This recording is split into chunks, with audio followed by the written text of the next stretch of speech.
Avec les révolutionnaires de la pergola, de plus en plus fiévreusement en quête d'évasion, de nouvelles et assommantes sensations, Mademba revint à la pergola, un deuxième soir et les soirs d'après. Il s'y fit des amis, beaucoup d'amis.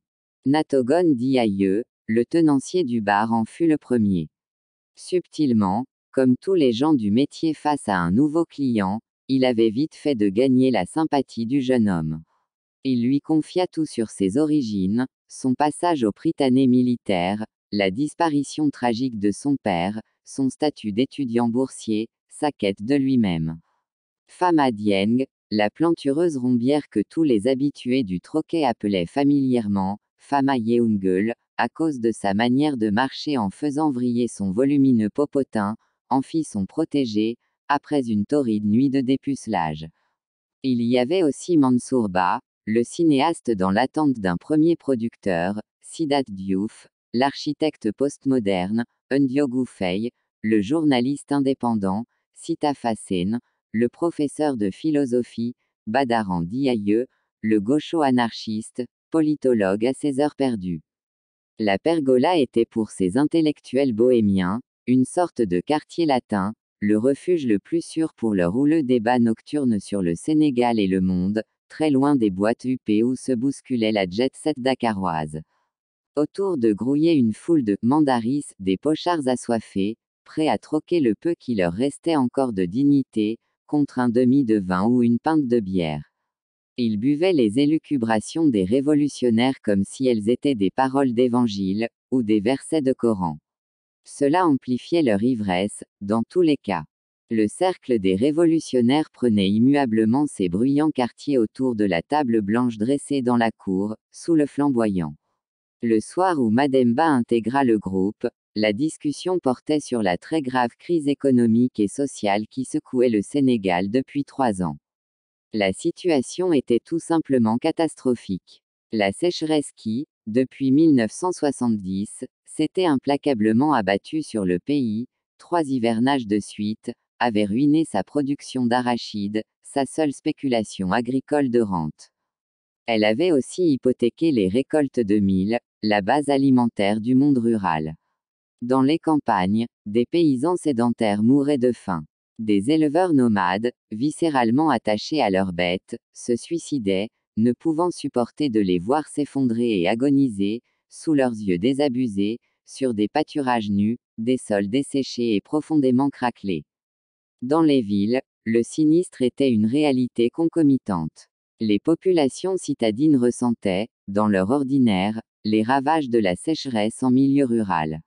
La détérioration de la production agricole et la hausse des prix des hydrocarbures, incidemment au premier choc pétrolier, induisaient, en effet, une forte inflation qui aggravait la péjoration de leurs conditions de vie.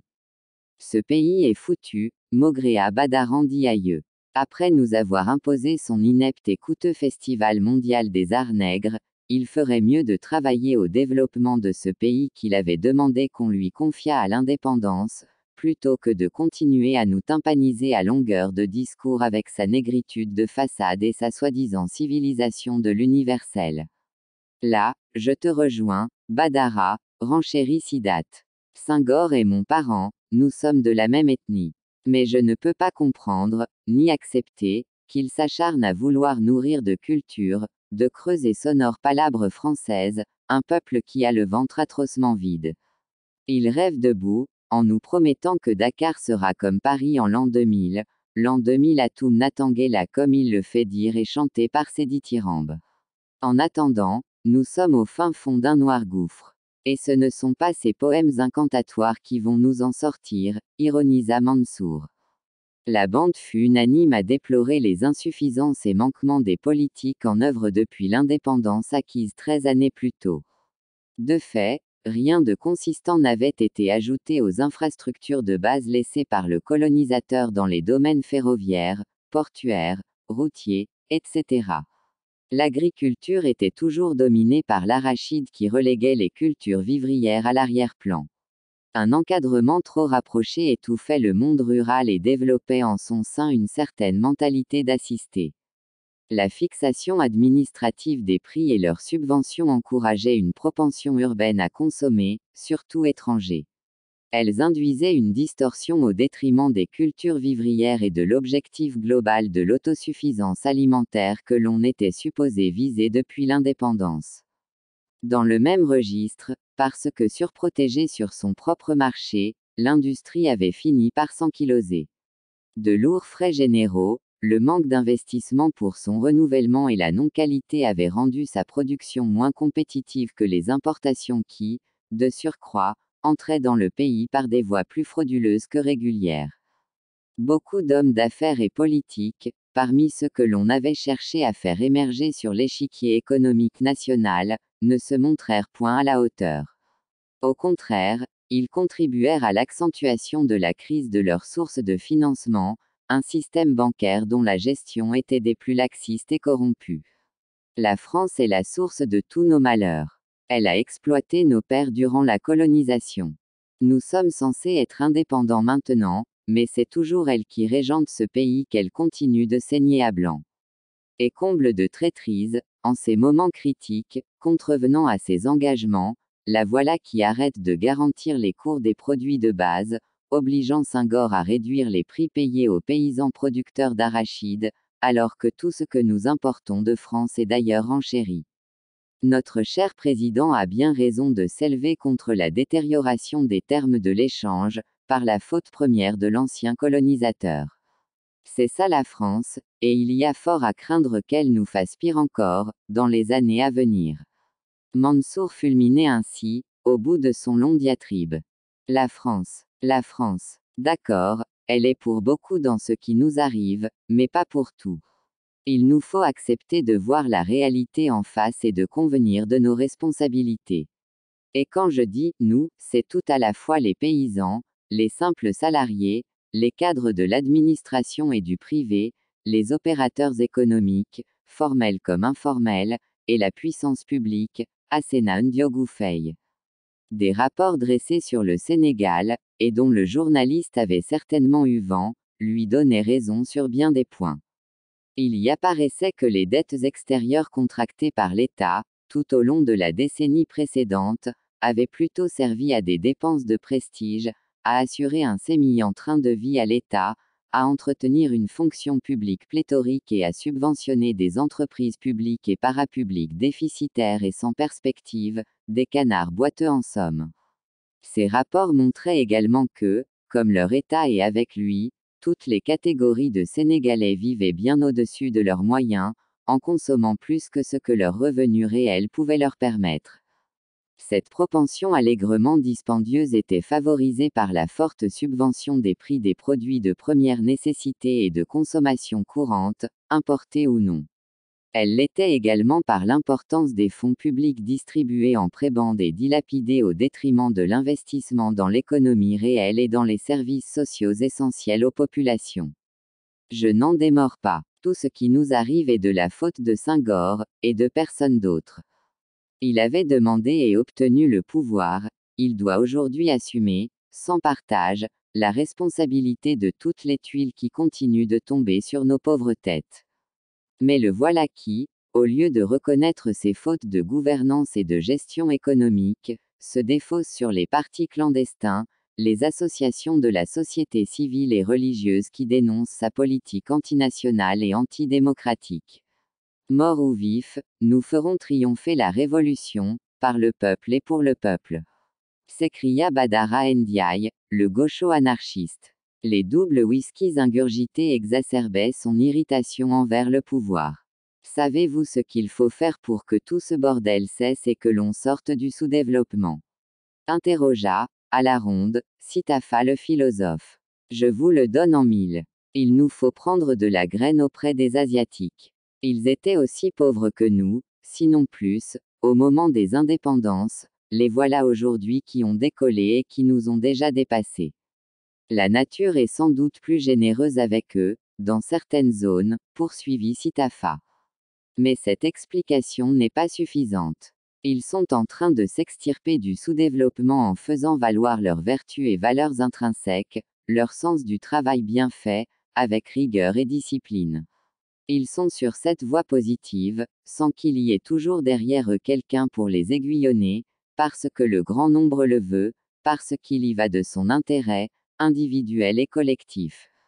Sitafa fit comprendre que ce comportement tenait grandement de la philosophie confucéenne. Confucius pensait que l'ordre social ne devait pas s'appuyer sur les lois mais sur les hommes, des hommes consciemment éduqués de telle sorte qu'ils fussent exclusivement animés par la vertu. Gouvernez à force de lois, maintenez l'ordre à coups de châtiment, le peuple se contentera d'obtempérer, sans éprouver la moindre honte. Gouverné par la vertu, harmonisé par les rites, le peuple non seulement connaîtra la honte, mais de lui-même tendra vers le bien, enseignait le sage chinois.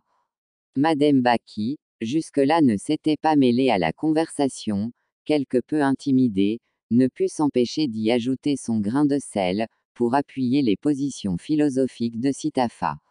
Il était clair, de son point de vue, que le pays ne saurait se développer sans une population bien formée, travailleuse, exigeante envers elle-même, avec à sa tête, à tous les niveaux de responsabilité, des leaders compétents et vertueux, des références et des modèles, pour les générations montantes surtout.